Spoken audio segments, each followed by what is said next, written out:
ময়মনসিংহের হালুয়াঘাটের ৩ নং কৈচাপুর ইউনিয়নের নলুয়া গ্রামে বন্যায় বিপর্যস্ত হয়ে পড়েছে সাধারণ মানুষের জনজীবন। পাহাড়ি ঢল আর টানা বৃষ্টিতে তলিয়ে গেছে শত শত ঘরবাড়ি ও ফসলি জমি। পানিবন্দী পরিবারগুলো এখন খাদ্য ও বিশুদ্ধ পানির চরম সংকটে দিন কাটাচ্ছেন। পাহাড়ি ঢল আর টানা বৃষ্টিতে তলিয়ে গেছে শত শত ঘরবাড়ি ও ফসল জমি। পানিবন্দী পরিবারগুলো এখন খাদ্য ও বিশুদ্ধ পানির চরম সংকটে দিন কাটাচ্ছেন। নলুয়া গ্রামের এই ভয়াবহ পরিস্থিতির চিত্র সরাসরি তুলে ধরছেন আমাদের হালুয়াঘাট প্রতিনিধি ও গণমাধ্যম কর্মী মোহাম্মদ চান মিয়া শেখ। চলুন দেখে আসি তার পাঠানো বিস্তারিত প্রতিবেদন। ধন্যবাদ সকলকে। হালুয়াঘাট উপজেলা ৩ নং কৈচাপুর ইউনিয়নে নলুয়া গ্রামে অবস্থিত বন্যা পরিবার ক্ষতিগ্রস্ত পরিবারের পাশে দাঁড়ানোর জন্য আমরা অনুসন্ধান লাইভ চ্যানেলের মাধ্যমে সবার মাঝে উপস্থিত হয়েছি। আপনারা সকলেই জানেন গতকাল থেকে বন্যা ক্ষতিগ্রস্ত পরিবারগুলা অনেক কষ্ট বা অনেক জ্বালা যন্ত্রণা তারা সহ্য করতেছে, তারা অনেক কষ্টে দিন পার করতেছে। আজকে জানেন আমি পশ্চিম নলুয়া যে জায়গাটিতে দাঁড়িয়ে রিপোর্টটা করতেছি, সেই জায়গাটি এক টেওবালি নামে এক দোকানদার, যার দোকানে উপার্জন হয়, এই দোকান দিয়া যার সংসার চলে এই দোকানের উপরে, সব নির্ভর করে তার সন্তানাদি সহ এই দোকানের উপরে। আজকে 2 দিন যাবত বন্যা থাকার কারণে সে নিজেও ক্ষতিগ্রস্ত। এই পানিটা দেখেন আপনারা, চতুর্দিকে পানি, তার বাড়ির চতুর এরিয়াতেই বন্যার পানি, যার কারণে তার দোকানে কাস্টমার আসতে পারে না, হয় না বেচা কিনা, হয় না কোনো কিছু। সে অনেক কষ্ট উপভোগ করতেছে 2 দিন ধরে। আজকে আমরা তার কাছে এইমাত্র উপস্থিত হয়েছি। আমরা এখন আপনাকে তেওবালির পারিবারিক সমস্যা, দোকানে কিরকম ক্ষতিগ্রস্ত, তাই সে দোকান না করাতে কিরকম ক্ষতিগ্রস্ত হয়েছে আজকে আমরা তার কাছ থেকে শুনবো। সে আজকে দেখি সে কি বলে। আপনারা আমাদের চ্যানেলের মাধ্যমে থাকেন।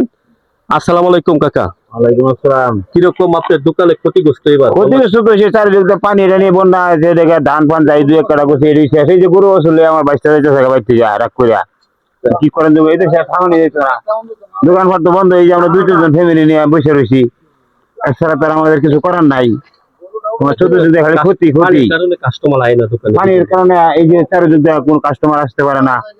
আমি 1 লাখ বসে রয়েছি ফ্যামিলি লোক লিয়া, আর কি করবো আমি, এছাড়া তার কিছু করার নাই। সম্মানিত সুধী, যার উপার্জনে, এই দোকানের উপার্জনে যার সংসার চলে, তার মুখ থেকে তার কষ্টের কাহিনীগুলো আপনারা শুনছেন।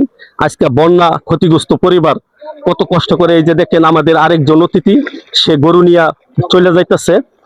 এই সে মানে পানি, বাড়িতে পানি, গরু রাখবে কই, তার এরকম সৌন্দর্য পরিবেশ নাই, যার কারণে সে গরু মরু সবকিছু নিয়ে বাড়ি থেকে বাইরে হইতেছে। আমরা তার সাথে একটু কথা বলবো। আসসালামু আলাইকুম ভাই। ওয়ালাইকুম আসসালাম। ভাই আপনি গরু নিয়ে কই যান? আমি ভাই বাড়ি ঘরে পানি দান করছিলাম, দান পানির তলে কাটা পাই নাই, এখন গরু বাছুর লিয়ে যাইতেছি বাড়িতে, দেখি কই জায়গা পাওয়া যায় থাকার মতো। মানে এমনি এমনি বাড়িতে পানি, বাড়িতে পানি, এই যে পানি, বাড়িতে এই যে পানি। আপনি কি আবাদি জমি আছে এই জায়গায়? আবাদি জমি আছে, বুড়ো জমি আছে, এক মুঠ ধানও কাটতে পারি নাই, তাই 1 মুঠ ধানও কাটা পারি নাই, সব পানির তলে বন্যা।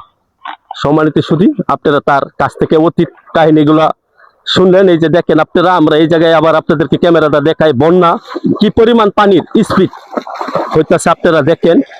আজকে বন্যার কারণে এই যে বন্ধটা আমি আপনাদেরকে দেখাই, এনে পরে 200 একর জমির মতো ধানের আবাদ পানির তোলে, তারা ধানের আবাদ নিতে পারে নাই। কৃষকরা অনেক কান্না হাহাজারি তাদের, আমরা অনেকের কাছ থেকে আমরা সাক্ষাৎকার নিছি, তারা সবাই ক্ষতিগ্রস্ত পরিবার।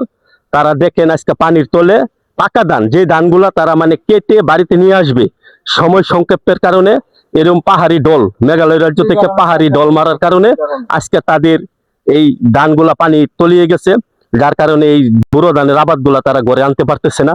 তাদের অনেক চাহিদা, অনেক কষ্ট, এত কষ্টের একটা ফলন তারা আজকে কষ্ট করে বাড়িতে আনতে পারতেছে না। আপনারা সকলেই জানেন আমরা সর্বক্ষণই সত্য নিউজগুলো আপনাদেরকে তুলে ধরি। আমরা আজকে যে নিউজটা দিতেছি, আপনারা বন্যা ক্ষতিগ্রস্ত পরিবার যারা আছে তাদের পাশে থাকবেন, সর্বক্ষণ তাদের চাহিদাটাকে আপনারা এমপি মহোদয়ের কাছে পৌঁছে দিবেন। আমাদের এমপি মহোদয় ছালমান উমর রুবেল সাহেব যেন এই পশ্চিম নলুয়া 3 নং কৈচাপুর ইউনিয়নে পশ্চিম নলুয়া গ্রামে একটু নজর দেয়। অনেক ক্ষতিগ্রস্ত, রাস্তাঘাট ভাঙা, কোনো নাই পরিবেশ চলাচলের, ওই না কোনো কিছু। আর ধানের যে ক্ষতিটা হয়েছে এটা তৈল, মনে করেন আপনারা দর্শক বিন্দু দেখতেছেন যে পানির তলে, সব ধানই পানির তলে, কেউ ধান নিতে পারে নাই। আজকে আপনারা জানেন ময়মনসিংহ হালুয়াঘাট 3 নং কৈচাপুর ইউনিয়ন থেকে চান মিয়া শেখ অনুসন্ধান লাইট। ধন্যবাদ সকলকে।